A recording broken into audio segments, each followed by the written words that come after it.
Good afternoon, everybody. My name is Stella Mayer, and I'm the Director of Alumni and Constituent Engagement here at Wilkes University. It's my pleasure to welcome you all to the 7th installment in our Kernel Connections series. Kernel Connections are online webinars designed to bring lifelong learning opportunities to Wilkes alumni, no matter where you live, so you can tune in and connect with our distinguished faculty and alumni on a variety of topics. Our other webinars are available on our Wilkes Alumni YouTube channel. Today's webinar is being recorded and will be added to the channel if you'd like to refer to it later or share it with other friends and colleagues. Today's edition is titled Shoot Your Shot, How to Set Yourself Up for Publishing Success. And I'm pleased to introduce our speakers from Wilkes Creative Writing Program, Dr. David Hicks and Don Leas, who finished our program with our MA in 08 and MFA in 09. So just a few housekeeping tips before we get started. Please remain muted throughout the webinar unless you're called on to ask a question. You're welcome to submit questions in the chat throughout the presentation, and we'll be sure to get to those at the end as well. So thank you again for joining us today, and I'll go ahead and turn it over to our speakers. Thanks, David and Don. Thank you. Hi, Luann. Hi, Meg, and hi, everyone watching on the recording. Don and I we're director and assistant director. Assistant or associate, Don? Assistant? Assistant, yeah. It should be associate. Let's work on that. I think it's another $500 in pay, maybe. So, assistant director of the Wilkes Creative Writing Program, the Maslow Family Creative Writing Program. And we are going to talk to you about what to do as you're finishing your book or after you finish your book, but before you have a book contract, or even are close to a book contract, because these days it's so important to set yourself up for success like a year at least before you even start submitting the book, or as you're submitting, to give yourself roughly a year to prepare for writing success, because it's not the way it used to be where, you know, you finish a manuscript, you hope you get an agent or you hope to get it published, and then the publisher then, you know, markets it for you and sends you on a 16-city book tour and puts out ads in magazines that people no longer read. So it's not even, it's a completely different world, and you have to market it yourself. Even if you get a contract and in the Big Five, one of those publishers, chances are you still won't get any marketing money. So this is how to prepare your book or your manuscript for success in submitting it, and also how to prepare in advance for publishing success once you get a contract. In other words, to be prepared for a contract before you even know you have a contract, right? So we're going to take you through that in stages. Dawn, do you want to? You ready? Pop it up? Yeah.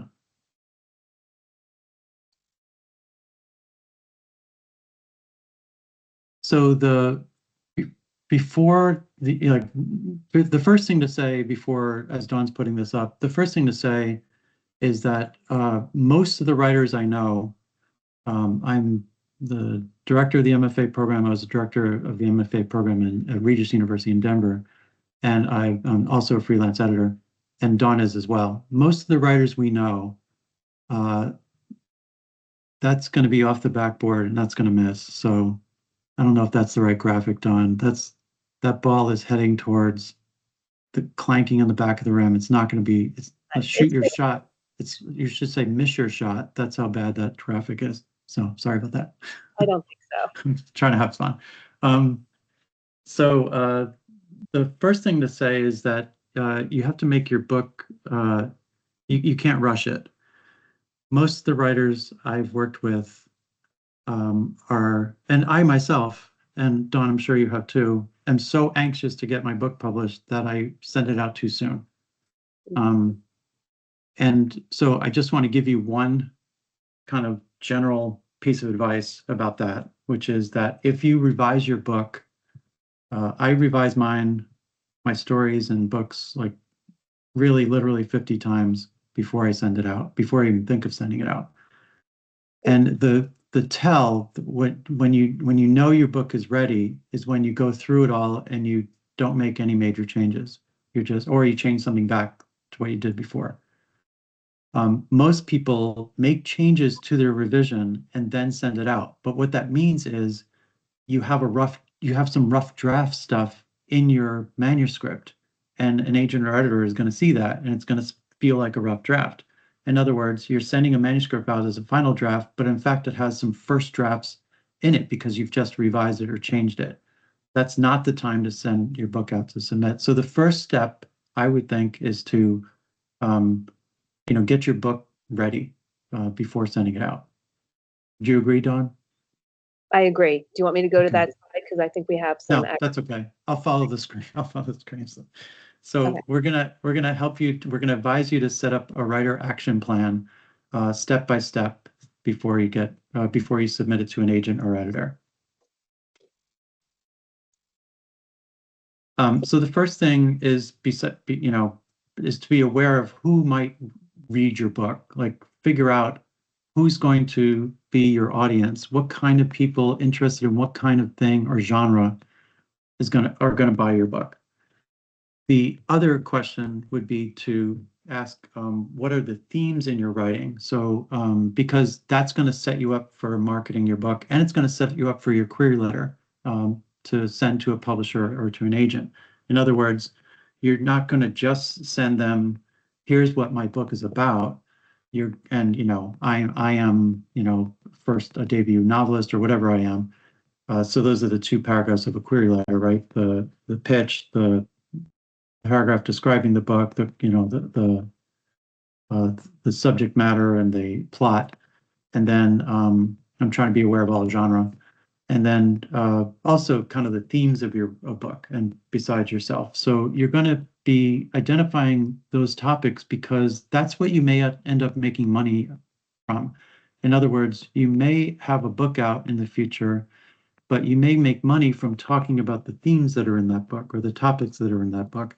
And you may market that book yourself to groups online or in person or, blogs that are interested in that topic. So the example I can give you is that Rachel Weaver, one of our faculty members, wrote a book where a couple end up living in a lighthouse in Alaska, sort of trapped there, but they voluntarily did it.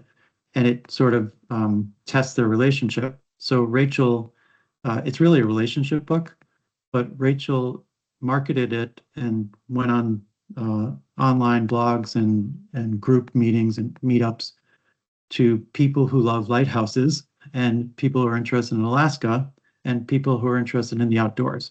So Outdoor Magazine, all kinds of venues. If you think of people who love the outdoors or the West or a frontier, Alaska, and my God, there are thousands of people who are obsessed with lighthouses. So she didn't know that. She just wrote her book. When I wrote my first book, pitched it or marketed it to divorced dads. There are some groups about divorced dads. There are some groups about fatherhood, parenting, that kind of thing. So you're going to think about the themes that run through your writing because it's going to help you to pitch and it's going to help you to market it. And then, so we'll do this in reverse order. We do the pre-contract. The first step, you could do all the bullets, Don. We could just look at them. The first step would be to revise until nothing changes, and that's what I started with. And please remember that because honestly, most people really do send their books out too soon. And agents pick up on that right away. Publishers pick up on that right away. This book is not done. Unfortunately, you have to have it perfect now. You can't just send it to an editor and have the editor revise it for you or suggest changes. They're too busy. The agents are too busy. If they take you on as a client, then they will edit for you in the future. But that first book has to be perfect. If you are famous or if you've been through something like that sort of public knowledge, then you could, if it's nonfiction, you could send a book proposal before you write the book.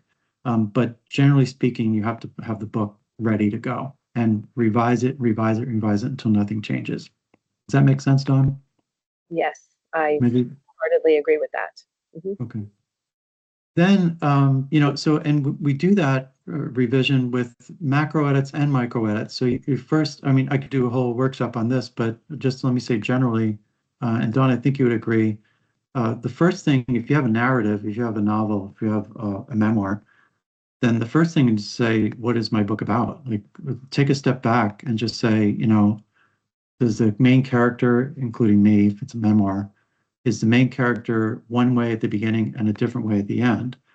And is that change shown? Because that's your story. A story is a character that changes through events and a plot. If the character is the same throughout the book, then does the action change? Like, does the plot, the setting change? Do other things change? And do you have too much of the same change, or do you have too much of the same behavior? That kind of thing. So macro edits, you can certainly get some guidance on this online or ask us separately. But macro edits involve just looking at, okay, I'm just going to read through my book just for setting. I'm just going to read through my book just for point of view, and just edit those things in a very general way. And when you do that, it changes the whole book. So you have to go back through another macro edit. And then when you get to the point where you could micro edit, now we're looking at sound, now we're looking at sentence structure and diction and rhythm. You may be out there thinking, I have revised my book so many times. I do not, I'm not calling you a liar, but I'm saying it might be worth a broad step back. If you're too much in the weeds, then send it to a friend, a trusted friend who could be objected or a beta reader, or hire someone to give you a developmental edit, just to get someone else's point of view. I know, Dawn, we do this too. You do this too, but I always send my manuscripts, even when I think they're ready. I send it to another writer I know, or we do an exchange, so it's free. And we just exchange manuscripts and read each other's work and give each other feedback. And that helps me tremendously, because after a while, I'm too far too far into it to really see the forest for the trees.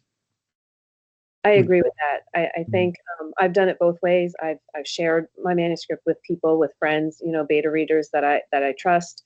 I've hired a developmental editor. I've done both, you know, on one book. I did both, actually. I gave it to people I knew, and I hired a developmental editor. And that book in particular, once it got to the publisher and they were doing another round of edits before they were going to print it, the editor said to me, you had somebody else look at that. Like, he recognized that fact that I had hired somebody else prior to sending it in. He said, because he had to make very little suggestions. So while it is an additional cost to hire a developmental editor, it is something that I encourage people to do if it's within your means, to just get another set of eyes that have not been, like David said, in the weeds with the work. It really can give you a fresh perspective. And that's across the genres, whether you're writing nonfiction, fiction, or even poetry. The macro edits, for me, I'm primarily a poet, and the micro, they kind of sometimes go hand in hand, because I'm usually editing individual poems on their own. And then when I'm bringing them together into a collection, I start to do another round of edits. So I'm editing the individual poems for any of the poets out there. And it is really very interesting when you finally do put poems together in a collection, that you recognize things that you did not recognize when they were separate, like the words, the repetitiveness of some of the words that I would use, because I was, you know, in an individual poem, and then wasn't thinking, oh, this is going to be with, you know, this other poem. So doing those rounds of edits in poetry in particular, it's, you know, it's good to do individual poems, and then when you bring it into a collection, you need to go back through and repeat the process all over again. Yeah, chances are, so if you've been through our program, if you've been through the MFA program and the MA program, you have other other writers. That's the beauty of having gone through a program. But if you haven't gone through an MFA or an MA program, if you haven't been to creative writing, even undergraduate, you may not know other writers, but chances are you know someone else who writes. But if not, then I think you could ask me and Dawn, we could recommend an editor, but chances are you know someone else who writes, and they're kind of quietly hoping that someone would read their manuscript too. So you could just do an exchange and get someone else's point of view, because I mean, I have a very hard time knowing what my book is about when I finish, because I'm just too deep into it. So the main point here of this part is to before we set you up to shoot your shot, make sure the gun is loaded, I guess. Make sure you have a really good book, the best book you could possibly write, and accept the fact that it might need another year, it might need another month or two, or a long time to revise, because you might send it to someone and you might think it's ready, and they might say, I kind of lost interest around page 40, and you're like, okay, what am I doing on page 40? Probably something that I've done before, probably something repetitive, and the book kind of flatlines, the pulse stops, and you have to sort of move the scenes along. So scene work is a really really good way to do macro edits, like storyboard your book and kind of make sure each scene is moving stuff forward and developing the character and causing tension. But really, there's a lot to say about revision. We probably do a whole separate workshop on that. The main point here is make sure the book is ready before you start submitting, because you might get a bite quickly, and then you have to, really ramp it up into gear. And if it's not ready, you won't get any bites, because even if they see a typo or if they see something wrong in the first 10 pages, they're just going to dismiss it. They're not going to tell you about it. They're not going to advise you. So you have to really make sure it's ready. Okay. So this is all pre-contract, meaning you don't even know if you're going to sell your book. Like, you don't even know if an agent's going to take you. You just have this manuscript, right? So the next step, don't know if you don't mind. Sorry. I just want to highlight where you say read aloud for sound and flow, because I think that's important for prose and poetry alike. I think some people just think reading poetry out loud, but when you're writing a novel or a nonfiction book, reading it out loud for that sound and flow is really important. Yeah, it's very true of narrative too. I revise, I write everything out by hand, and then I revise it on screen. Like, I just type everything in, I revise as I type, and then I revise. But it's not until I read it out loud to somebody. And actually, for me, Dawn, I don't know for you, I have to read it to someone, even if it's my dog. Like, if I need to read to somebody or imagine somebody. But even just reading out loud with nobody there is still really good. You catch everything. But it's especially true if somebody's listening, whoever that poor person is who has to listen to my, 300-page book. I do find I catch everything, including repetitions, including like scenes that I don't need, because I think to myself, didn't I just do that? Didn't that couple just have that same kind of fight? Like, I don't need to do another one, that kind of thing. Great. Thank you. Do you want me to just all up, David? Or yeah, I guess so. If they're so to prepare, let's say your book is ready, right? Okay. So your book is ready. You're going to be querying, if it's narrative, if it's memoir or novel or book of stories or book of essays. You're going to prepare, if you're writing narrative, if you're writing fiction, it's a query letter. If you're writing a screenplay or play, that's a verbal pitch or a written pitch or a treatment if you're a screenwriter. And you could look up all those, like online, there are many, as Dawn has put on the right side, really good, like formulaic kind of templates that you could follow that are very good, like very helpful. And if you're a poet, I think, Dawn, you write a cover letter, right? When you send the manuscript in. yes. And the cover letter is pretty much like a query letter, only it's more like, here's what these poems say, like, instead of like a pitch, like a narrative pitch. So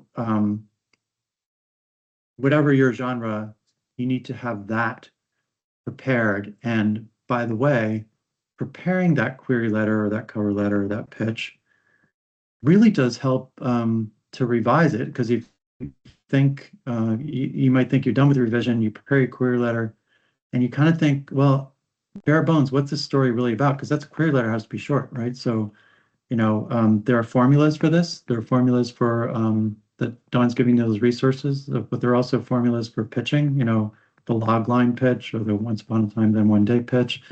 They're all online, they're all available. But once you do that, you might think, oh, that's what my book is about. Maybe I don't need those secondary characters or those secondary plots. Do you know what I mean?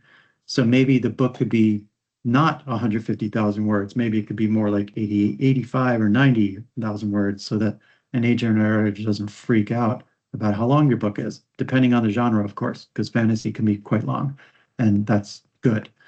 So yeah, just to find a good template and to write a good query letter and then show it to someone. That would be a good first move. Anything else, Dawn, about that? I think that's everybody knows that. Yeah, I think just the sources that we're citing, Jane Friedman, her website and blog is just amazing. It's an amazing source of material for writers at all stages. So I always recommend her website. I'm not, you know, I don't write screenplays or plays, so I did get these other sources from our faculty members, and so because they recommend it, I always think that that's a great thing because I trust their opinion. And then Masterclass, really Masterclass for any genre, they have such a wealth of articles like how to and where to get started. So it's not just a place where you go and pay and go through a class. They have free resources that can really help you as you navigate your writing journey from beginning to end. Mm-hmm. Good. But let's get to a kind of maybe more, and also, Dawn, do we have the screen where you sort of get your writing community going? That's after this one. So do you want me to, do you want to go? No, it's okay. Okay. So you're not only preparing a query letter. Sorry. There we go. That's okay. You're also going to agentquery.com, or you're going to new pages for publishers. You're going to any number of agentquery.com is a really old website, but it has everybody on it. So, but there are other websites to find an agent. What you could do at agentquery.com, as an example, and the other ones have this too, is you could put in your genre. So it's like YA, or it's middle grade, or if it's fantasy or romantasy or sci-fi or mystery, you just click on that genre and it deletes all the agents who are not taking that genre or not interested in that genre. You're left with still hundreds of agents, and your job is to look through them and see what they want as a submission. And some of them say not taking submissions at this time. Some of them say I want just the query letter only on email. Very few take snail mail now. It's almost all email. Some of them say query plus first 10 because they want to get a look at the beginning, and they're just going to glance at it. They'll glance at the first paragraph, first page, and they're going to judge you immediately. Some of them say like first 50, that's rare. And what you're looking for there, so you have to prepare all these files. You have to prepare a file of your first 10, file of your first 25. You have to prepare a file of your synopsis. Sometimes they want a synopsis. Sometimes it's a short synopsis. Sometimes it's a full synopsis, every chapter by chapter synopsis. But whatever, you're going to have these files ready. And when the agent, what the agent asks for, you're going to give to them. And so you're going to either look for an agent, that's the high, you know, you're shooting high, aiming high. And the best way to get an agent old school is to look at the books you love and look at the back of the book and the acknowledgement page and see who the author's agent is. So if you read a book and you like it, go to the back, see who the agent is, because they always thank their agent. And then write to that agent and say, hey, I just finished reading blank and I loved it. And I have a novel that's in a similar genre that I think you would like. And that's so much better than Dear Agent. So much better. You have to personalize that agent query. Immediately puts you ahead of 95. This is according to one of our agents who works for us and our faculty. You're ahead of 95%. 95% of their queries are Dear Agent. And they hate that.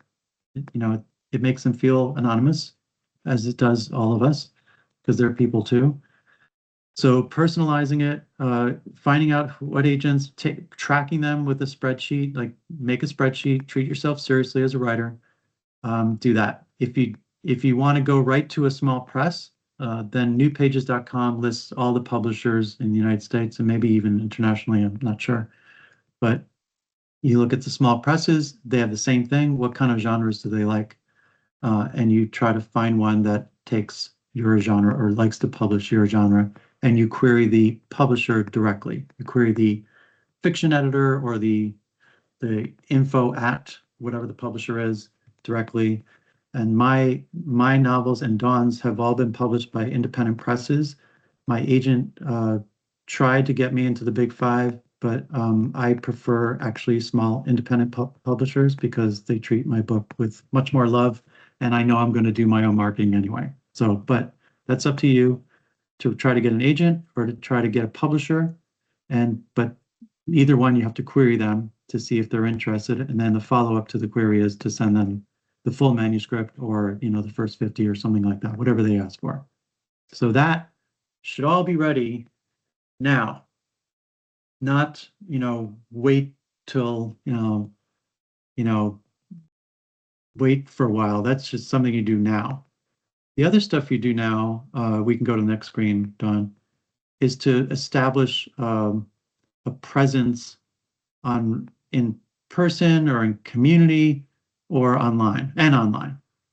So on the left side is, maybe this is the only original thing I'm going to give you today, right, Don? I don't think anything else. I think everything else is pretty available and already. But the one thing I did before my first book, like a year before my first book, and that's because somebody told me to, I didn't think of it myself, is I wrote down, I actually did this visually on a big piece of construction paper. I drew 3 concentric circles, and the inner circle were the people who I knew would help me no matter what, who would come to my readings, who would promote my book, my posse, my inner circle. In the middle, so I just wrote down their names, and later I kind of put them in geographical order, like what cities they lived in. And then those cities are the ones I went to on my book tour because I knew people would show up. But that's kind of it's kind of like the intimate, your friend group, your family members, your support team. And they're going to show up for you because this might be the only book you write. And who doesn't love supporting a first-time author? It's really fun. The middle circle is going to be other people who you sort of know are writing adjacent or good readers. And that could be online, or it could be in person, or it could be if you've been in a program, it could be all your cohort and your faculty and your staff. And then the outer circle are it's a wish list of, Stephen King or, somebody you really admire. And actually, I put some of these names down and I'm now friends with them, or I know and connected with them. Over years, sometimes it's just helpful to have this kind of aspirational list of contacts. Those people end up telling people about your book. They end up coming to your book readings. They end up buying your book or spreading the word about the pre-order, or they end up, in my case, on my book tour, they end up reading with me. Like I was going to Houston. I don't know anybody in Houston. I knew someone in my middle circle who was a poet in Houston. This is a writer who is kind of well known in Houston. So I went to Houston. She brought 15 friends to the reading because she read with me, and they ended up buying my book. So that's just because I put her down, and actually she was in the outer circle at the time. So I would encourage you to pay attention to your public self, your friends, your people who will support you, and write them all down and keep a running list, because you're going to, see someone on Facebook and go, oh yeah, they're in my middle circle or they're in my inner circle. The other way, and so while you're doing that, you're also either developing, designing, building a website, or you're going on Substack, you're starting a presence in either one. You have time, because you might not, even if you get a contract tomorrow, it's still going to be a year before your book's published. So you have time. Don't panic. Either pay someone to develop a website for you or learn how to use one. There are workshops on this separate from this general workshop, but just look up author website workshops and get some tips, or develop it yourself. And then also you're going to start, whether it's Substack or your author website, you're going to start posting and you're going to blog post about those topics and themes I asked you about in the beginning. Do you know what I mean? So you're not going to necessarily post about like, hey, I'm writing a book or I've written a book. Okay, that's great. You're going to post about the topics in your book. If there are a lot of birds in your book, you're going to post about birds. I posted about what it was like to be a divorced dad and have the courts against me. I'm now blogging about just now today, this morning, I was blogging about gun control because my book has a school shooting in it. Like there's topics like that are book adjacent that you could start blogging about, or you can just blog about writing or blog about whatever you eat. I don't care as long as you're blogging, because what you're doing is driving traffic to your website so that when people start typing in D, it's davidhicks.com, and the algorithm gets really used to it. I would say this, I would mention this, that this is intimidating for a lot of people, but if you do like a blog post a month, like which I seem to have trouble with, you still don't post the blog on Facebook, post it on your website, and then post the link to your website to that blog on Facebook or Instagram or Pinterest or whatever. You know what I mean? Website first. Post it on your website, get the link, and then post that link on social media. That means when people click on it, they're going to your website. When they're going to your website, they might have a look around. You might have nothing. You might have the first paragraph of your book manuscript as a kind of teaser. That's fine. I'm getting interested in your book. Then when the book is actually published, you now have not 0 people at your website that you're trying to build because you have a book coming out, but you already had thousands of people or thousands of clicks. And you can track all this, by the way, on your blog posts, on your website. No one will, you'll get like a handful of people on your first few blog posts, or news items or whatever you're putting on your website.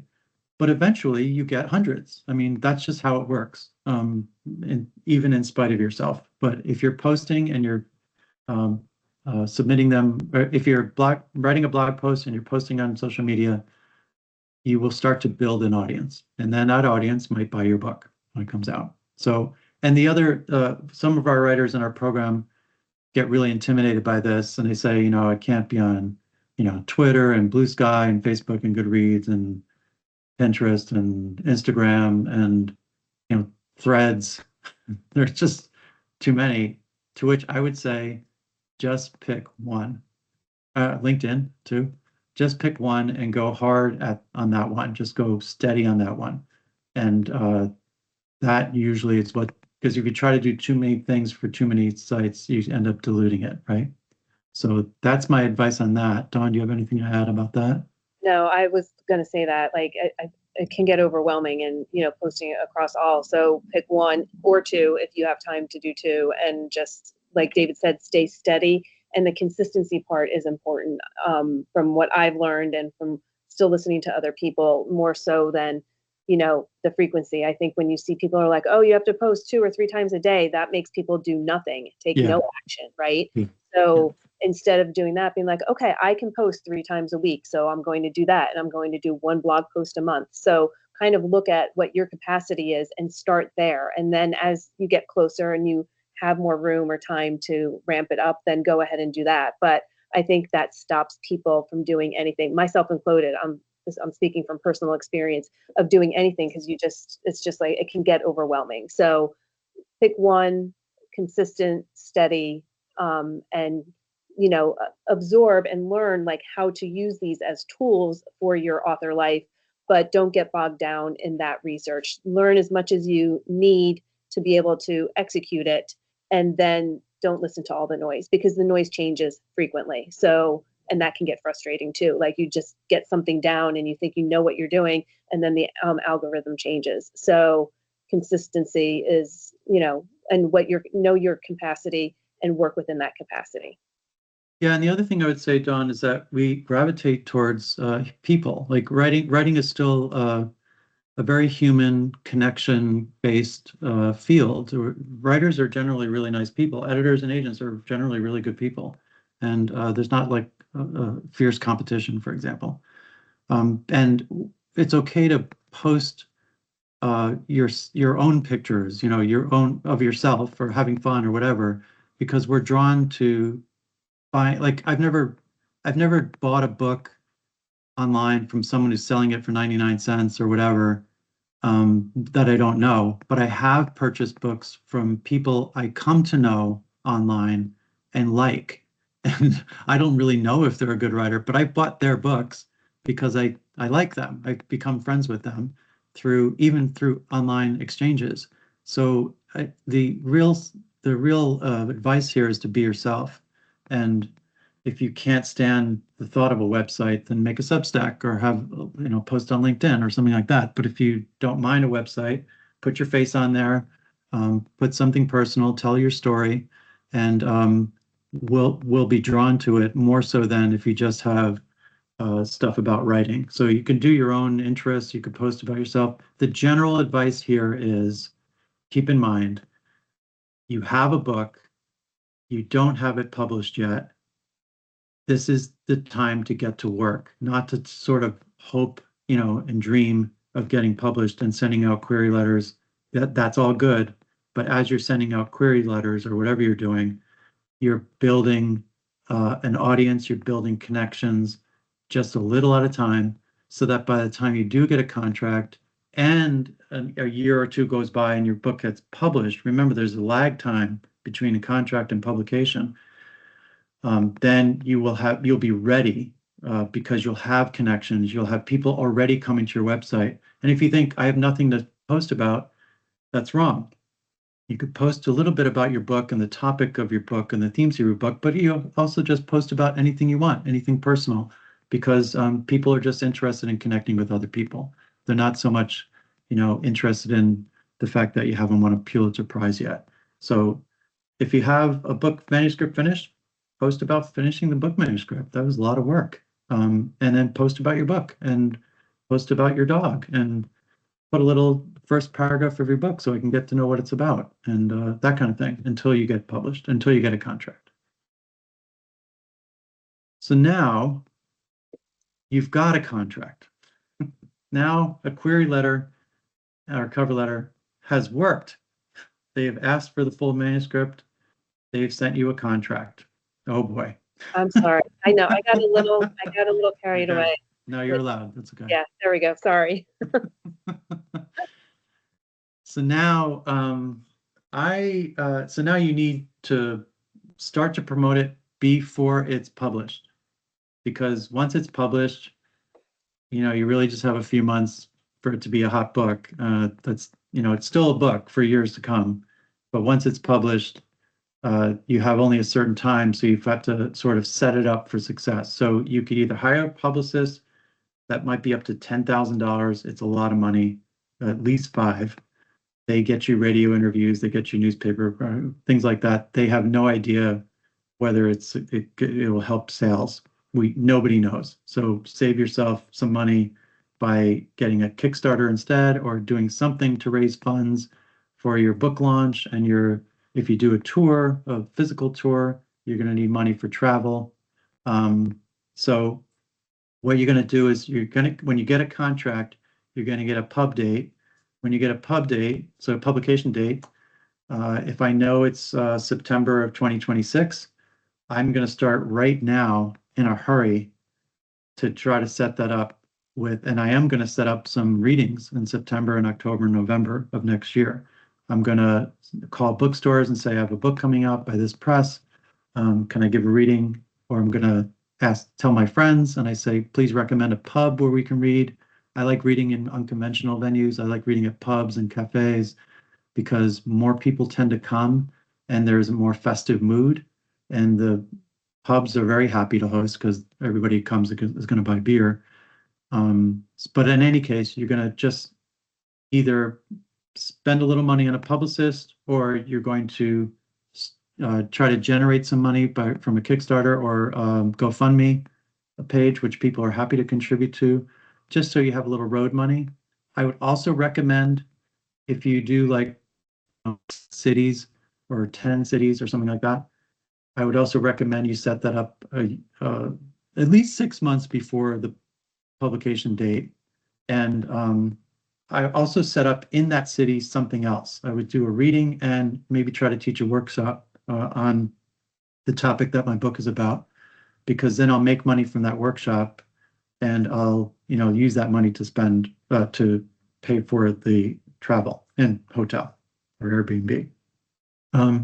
I also would recommend, and this is back to Rachel Weaver, the writer I talked about at the beginning with the lighthouse story. She went on, she started getting on blogs about lighthouses. She started blogging about her book and getting on meetups. People who are interested in Alaska, interested in lighthouse, that kind of thing. And she started exchanging her blogs for other blog posts. She started guest blogging, having people guest blog with her, so that kind of thing. But the first thing to do is the last thing on this list, which is start sending your manuscript to people who could blurb your book. Because even the publisher, and by blurb I just mean, say, this is amazing. This book is amazing. And whoever it is has some authority, as a writer or publisher or someone who's got some clout in the literary world. It doesn't have to be a famous person, because I think the blurb matters more than the person sometimes. Sometimes the person matters. But anyway, you're going to send out to at least 3, maybe 10 or 12 people, writers or people in writing, even a famous writer, because you never know, and ask them if they wouldn't mind reviewing your book. This is something some writers stop doing because they get too many requests, but generally speaking, we all blurb each other's books. And we're all pretty honest, even if it's kind of a measured review. So ask for blog reviews and blurbs. I think book reviews, I think it should be done. I'm not sure about blog reviews. Yeah, I think that was maybe a typo on my account. Yeah. But you're asking for some quick blurbs, and then you send those to the publisher, and the publisher puts them in their ad and their sell sheet. The publisher's sell sheet is a description of your book, the ISBN, the price, and maybe a blurb or a description, because that goes out to bookstores and other venues who want to know how much of a discount they get, that kind of thing. That's a different webinar, but this is just to say, if you're lucky enough to get a contract, when you do, you're already prepared for it because you have a website, you have a Substack, and you have lots of writer friends, and you have a social media presence, which they all want, all the publishers want. Then you're going to go, okay, I got a contract. It's coming out this date. Now I'm going to get blurbs. I'm going to start thinking about where I'm going to give readings. I'm going to start thinking about what blog posts I can write, what major blogs, like I'm trying to think of the Rumpus or something like that, where you can write a blog for them, and at the bottom it says author of such and such, which is coming out in September 2026, that kind of thing. So as soon as you get that contract, you start working. And I would say on the side, Dawn, that it really helps for you to establish a business presence as an author. And I'm going to show you this really lame chart I have. And this is my week. And you notice on Thursday and Friday, I have blog, I have business of writing every afternoon. So I'm doing my job during my day. I'm writing in the morning, I'm doing my job, and then I have writing business in the afternoon. And I have an alarm that goes off and says, okay, writing business, okay. And then that's when I look at my blog, that's when I plan readings, that's when I correspond with bookstores and things like that. So it's really treating yourself with respect as a writer, as a career, as a job you're doing. Okay? I agree with that. Okay. David, I'll go to the next slide. I think we're running a little short on time, so I want people to be able to ask questions too. So maybe we could just go through this slide a little more quickly. Yes, and also you're going to maybe establish an author page on Facebook and Goodreads. You're going to start being a writer and writing features. You're going to invite established writers to read with you on a book tour. You're going to reach out to them and say, hey, I noticed you have a new book out. Do you want to do a reading together in Chicago? I don't know too many people. You do. and then you're going to contact support groups on the topic of your book, and or meetup groups or blogs about that topic. That's the most important piece of advice, is to not necessarily think, what book have I written, but what themes have I written about? And those are going to be the people who read your book. Great. That was quick. Wasn't that quick? That was quick. Okay, thank you. Oh, one more. Sorry, I forgot. Oh yeah, and then have a workshop in your back pocket. Just one workshop is all you need. Mine, as Dawn knows, is the Once Upon a Time, Then One Day story structure. I also have a good revision workshop. And I could just offer that wherever I go on the tour or online. And it's a nice way to make money as a writer. It also, and teaching a workshop online is a nice way to make money as a writer. But also there are writing workshop institutions all over the country who like guest workshop leaders, and you can teach a workshop, and you can combine that with your book tour because anything you do, any workshop you teach, even if it's a 2-hour workshop on the topic that you've written about or on something about writing, you'll find that a lot of people like those kind of workshops. And, because just 2 hours of their time, or just maybe once a week for a couple hours. And then you get fans. They start to be interested in you and trust you as a writer, and they buy your book. Great. And I think there we are. We're at that's the end. it. Whew. Okay. I know. Sorry if I spoke too fast, but we do have a couple questions we know about. And Dawn, what are they? Can you hold on one? I have a chat, but it's just somebody who left. Okay, let's see the chat. I couldn't see the chat earlier, sorry. No, it's the one that was sent to us beforehand. Oh, Well, Dina submitted a question ahead of time, but she's on the chat. So her question was about getting started with an editor or a publishing house, which I think you guys touched on a little bit. But I don't know, Dina, do you want to jump in and ask any questions of David and Dawn? I do, but can you hear me? I'm sorry. Mm-hmm. Yes, we can. Okay, good.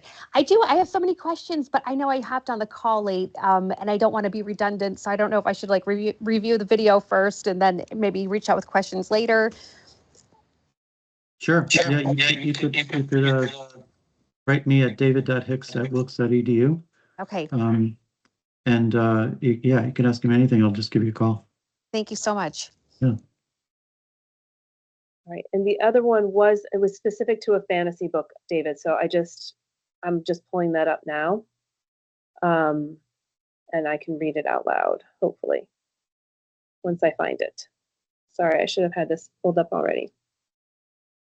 We also had a question from David Caranda from the class of 1970, who was looking for any networking tips for sharing a manuscript or script. So I think you guys touched on a few of those about how you would build that pitch for them, but any other specific networking tips for sharing, I guess, initially? Yeah, there are pitch conferences throughout the country that have agents and editors there. That's kind of a networking opportunity. We sometimes have people ask us in the program, and we can't send them on to our agents and editors because that would be sort of taking advantage of them. We're not paying them that much. But we could recommend agents and editors to them if they want to write to me or to us. We could certainly recommend some to them that are sort of friends with the program, and then they could query those agents. We could also look at your query letter to see if it's doing the work that you want it to do. But at the same time, it's sort of better to develop your own network of people who are readers and writers and generate conversation with them to see what's worked for them too. The main suggestion is not to just feel inadequate or feel like I don't know anybody. You do. You know us. You can write to us to get advice. Other people who read books. And you just, can I send you my manuscript? Can I pay you to read my manuscript? Just to give me some advice. Do you want to exchange drafts? That kind of thing, to make it more social than we're used to being, I guess.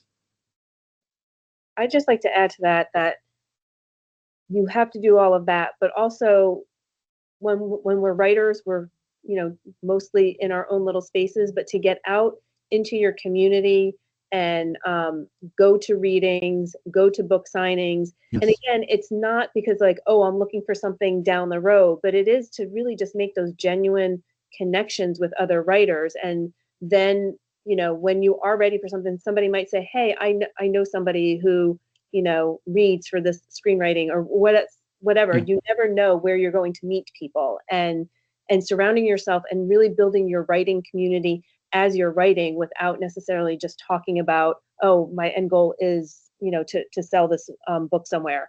It's really just to participate as a literary citizen, and how that kind of community just kind of takes care of itself. So really encouraging people to create your community around you, both online and in person as well. Or to start, if there's nothing going on in your community, to start something, because they come out of the writers come out of the woodwork when, you know, like Dawn and I were at a poetry reading recently in Scranton, and I couldn't believe how many people were there, and everybody was kind of looking at each other like, oh, you're a writer? Like, where are you? Where do you live? What have you written? And just feeling this kind of swell of excitement to be around other writers, because most of us are introverts and we don't get out much. So it's good to get out. And if there's nothing like that in your community, then to start one, just ask a bookstore owner if they could do an open mic, or start an online community, or just start. I did this at a brewery. We have a monthly meeting at a brewery. We have beer and we write together quietly. It's free, except for the price of the beer. And it's really nice for everybody to get together once a month. So I like that advice, Dawn, just to get to know people in your community who are writers, but you may not know it. Find a way to get out. I love this question. Oh, do you want to read it, David? It's in the Dot's chat. question? Yeah. Yeah, what is the cure for the absolute curmudgeon who refuses to do those things, LOL? i.e., my very talented, very introverted writer husband. I know that guy. You're all that guy. I know, and I heard David used to say the word introverted. I was like, oh, okay, so yeah, that's pretty much every single one of you. Yeah. There are, for curmudgeons, there are ways to connect in person, the old school style. You don't have to get online. You don't have to have a website, but there are ways to put yourself out there in a more online kind of way, more private kind of way, or through LinkedIn or through Substack.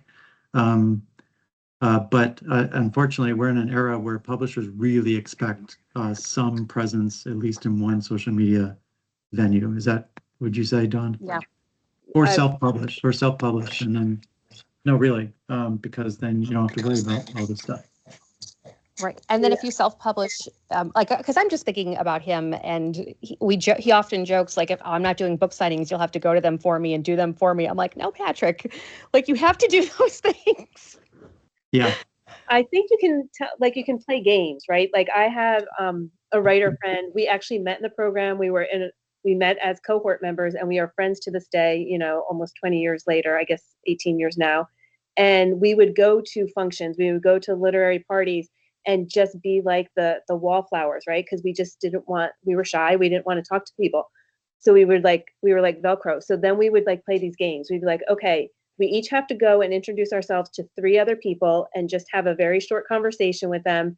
And then once we each do that, we can come back here and eat the cheese and crackers standing against the wall for the rest of the night, if that's what we want to do, right? So maybe try to kind of create some things like that. Like he might not want to do like, oh, I don't want to do 10 book signings, but it's just like, okay, let's do 3. Let's start with one that's really going to be like hugely supportive, family and friends, like locally, right? And then kind of build out from there. And it's like a muscle, like, you know, for those introverts, it's like, okay, we're going to go out and do something, and then we can kind of retreat and then go back out and then retreat. That's how I treated it. Before my novel got published, I published some stories. I went to AWP and I went to a pitch conference, and I hid in my room. I just hid in my room. At AWP, I sat in a corner. There's 13,000 people at this conference. I sat in a corner of the lobby, just kind of sitting there. And I called my friend, and she said, David, you're a nice guy. Just say hi. I was like, really? That's it? So I went up to people. I go, hi, my name is David.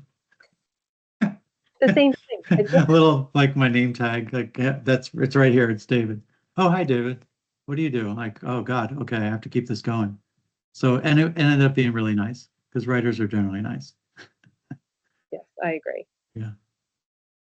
I have a question for you guys. So we kind of split the presentation into pre-contract and post-contract, but if we have some alumni who are struggling to get that contract, I know, David, you just mentioned self-publishing.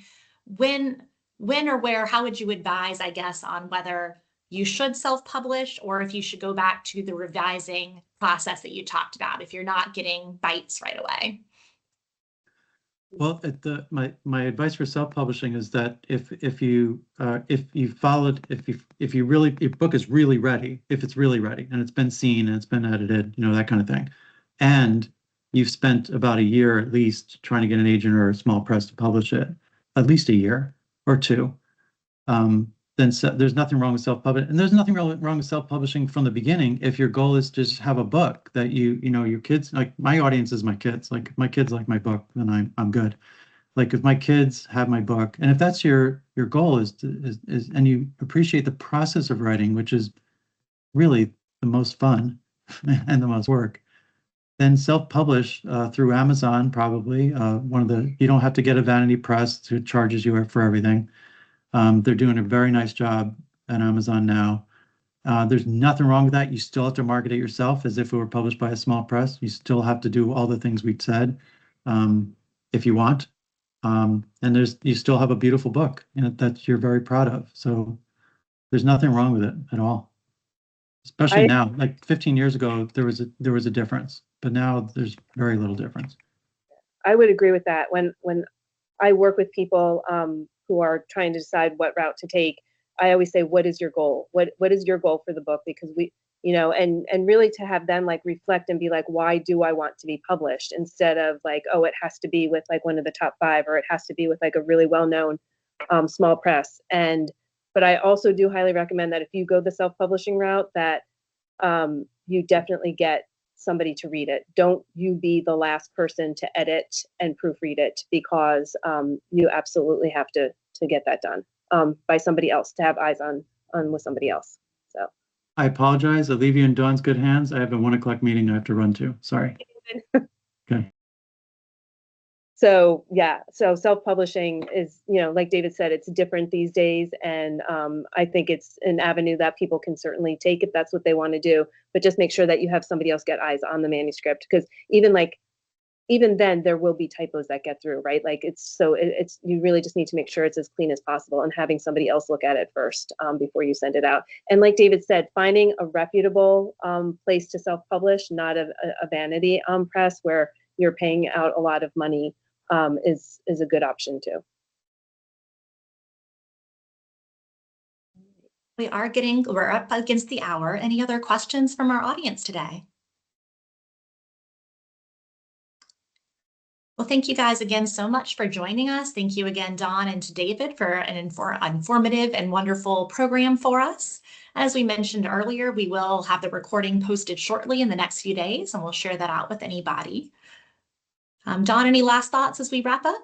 Thank you, everyone who was here, and for those who will be watching later, definitely you can reach out to David or me if you have any questions, if you have any questions about the topics we talked about, but also about our wonderful creative writing program. We're always willing to talk. We might be introverted writers, but we love talking about writing itself. So that will get us out of our shell if you want to contact us. But thank you, and thank you for providing this to our alums too, Stella and Ashley. We really appreciate it.